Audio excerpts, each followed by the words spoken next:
2012 metų kovo 17 dieną Vilniuje Nepriklausomybės aikštėje į renginį už Lietuvą, už teisingumą kreipėmės į valdžios institucijas ir reikalaujame kuo greičiau išviešinti visų šalies partijų, aukštų politikų, teisėtvarkos ir slaptųjų tarnybų pareigūnų ryšių su šešėliniu verslu ir kitomis nusikalstamomis struktūromis. Paskelbti duomenis apie jų gaunamus pinigus iš šių struktūrų ir galimai neteisėtą praturtėjimą. Nedelsiant sugrąžinti į pareigas be pagrindo nušalintus FNTT vadovus Vitalijų Gailių ir Vytautą Girčių.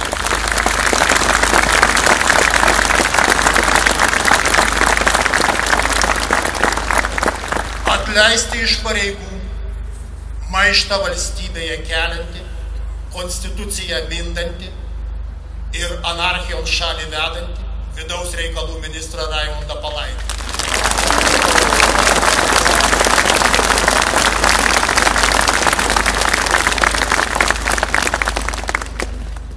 Atleisti savo pareigų atlikti nepajėgiančius, savo pačių bylas šiuo metu tyriančius, generalinį prokurorą Darių Valį bei jo pavaduotoją Darių Matušaitį.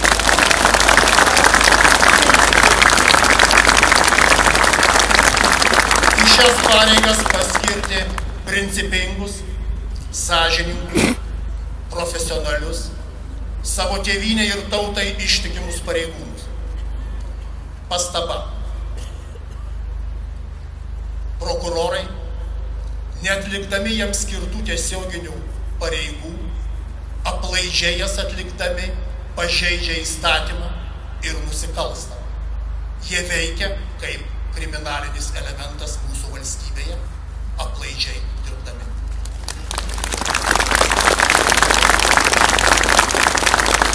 Mes raginame Seimą susigrąžinti tautos atstovybės galias ir reikalaujame užtikrinti parlamentinę valstybės saugumo departamento, generalinės prokuratūros ir kitų teisėsaugos institucijų kontrolę. Sutramdyti valstybės saugumo departamento pareigūnų savivalę ir neteisėtą kišimąsi į visuomenės gyvenimą.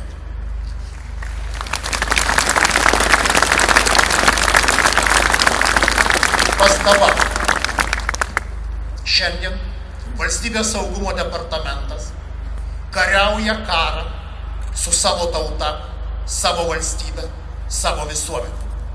Kariauja šį karą tokiomis priemonėmis, kurias priešiškos valstybės naudoja prieš priešiškos šalies visuomenės, tautas ir valstybės. Šitas karas privalo būti sustabdytas. Negali mūsų išlaikomi, mūsų mokesčių mokėtojų pinigais gyvenantys valstybės saugumo departamento pareigūnai terorizuoti, demoralizuoti, dezinformuoti lietuvių tautos. Tai yra nusikalstama veikla, kuri turi būti sustabdyta.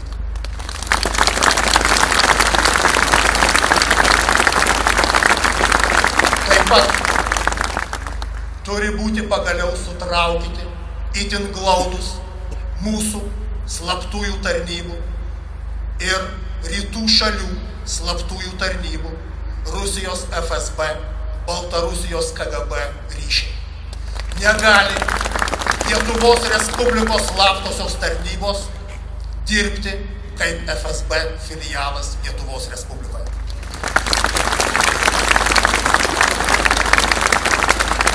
Tolesni mūsų reikalavimai.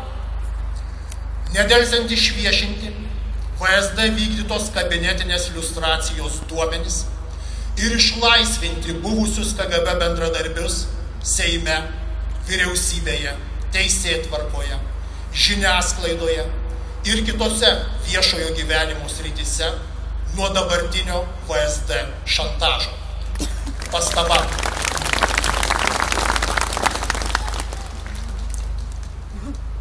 KGB prievartauti, žeminti okupacijos metais Lietuvos žmonės turi gyventi laisvą gyvenimą šiandien. Lietuvos Respublika negali leisti jų jų šantažuoti savo saugumo struktūrom šiandien. Tie žmonės ar paslydę, ar išprievartauti sovietų okupanto negali būti prievartaujami šiandien. Mes jiem turim užtikrinti laisvę ir nepriklausomą gyvenimą. Jie neturi šiandien būti naudojami kaip agentūra prieš laisvą tautą ir laisvą valstybę.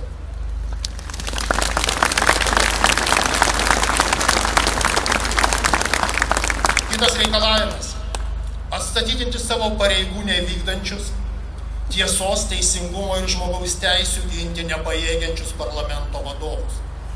Seimo vicepirmininką Algį Čapliką,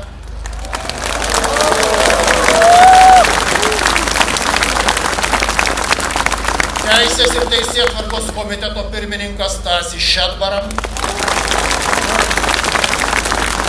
Žmogaus teisų komiteto pirmininką Arminą Lydeką,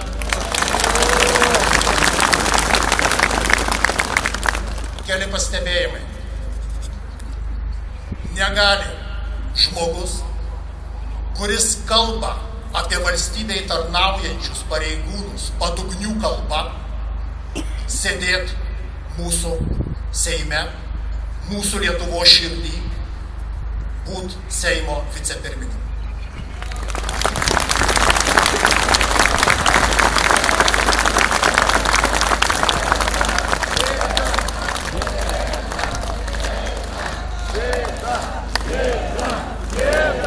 Todėl mes turime kreiptis į dar sąžinės ir tėvynės meilės nepraradusius liberalcentristus, brolius liberalcentristus ir paraginti juos atšaukti iš pareigų Seimo vicepirmininko pareigų savo pirmininką.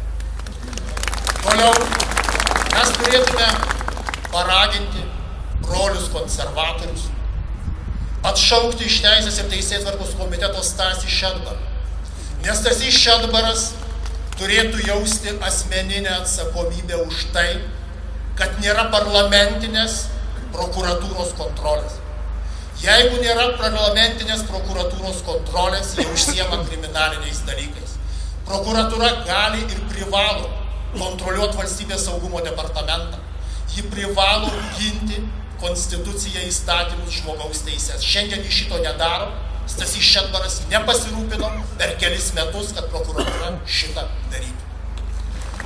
Mes taip pat turime paraginti brolius liberalus, kad jie atšauktų iš pareigų Žmogaus teisų komiteto pirmininką Arminą Lydeką. Ne šiandien žmogaus teises Lietuvoje gina sesė Nijolė Sadūnaitė, kunigas Robertas Grigas, bet ne mūsų visų lėšomis išlaikomas žmogaus teisų komiteto pirmininkas Arminas Lydeka. Tegu jis pailsi, tegu broliai liberalai atranda principingesnį žmogų, kuris vykdytų jam patikėtas tautos pareigas. Taip pat mes turėtume šiandien kreiptis į brolius socialdemokratus ir paraginti juos nedelsiant atšaukti iš sunkių ir akivaizdžiai per sunkių pareigų mūsų brolį Seimo etikos komiteto pirmininką Algimantą Salamakiną. Negali etikos komitetui vadovauti žmogus, kuris teisingumo siekiančių žmonės išvadino cirkininkais, o patį tiesos siekimą cirku. Tai nieko bendro neturi nei su etika, nei su morale.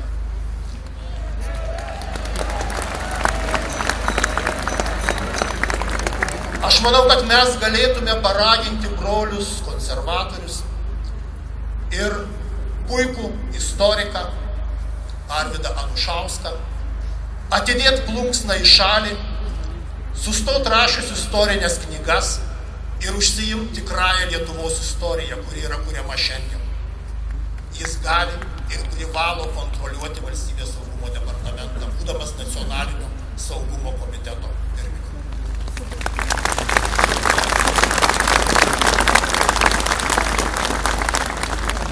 Ir dar vienas mūsų reikalavimas – įsteigti ypatingojo prokuroro instituciją Vytauto Pociūno, Kauno pedofilijos ir žudynių, Eglės Kusaitės, kitų galimų valstybės saugumo departamento bei generalinės prokuratūros nusikaltimų, ir politinės korupcijos byloms ištirti.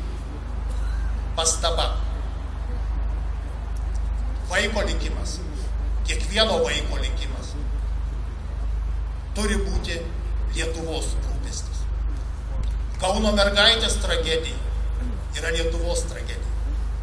Mes turime pasiekti, kad šitoje istorijoje laimėtų ne prievarta, ne skambučio teisė, ne galia ir jėga, bet tiesa, kuri turi būti išaiškinta ir atskleista mums visuomenė.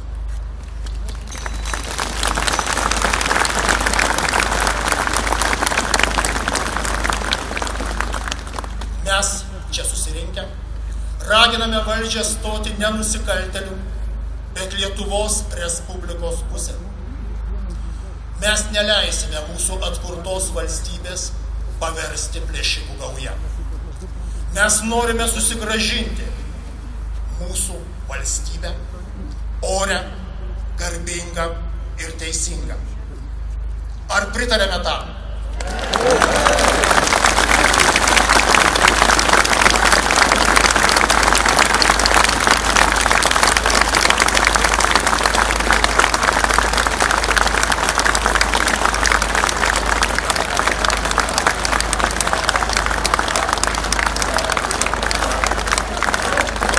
Ačiū. Ačiū mums visiems čia susirinkusiems. Ačiū visiems garbingiams, laisvę ir tėvynę mylintiems žmonėms. Tegu būna šiandien čia kartu su mumis Maironis ir jo Lietuva brangi.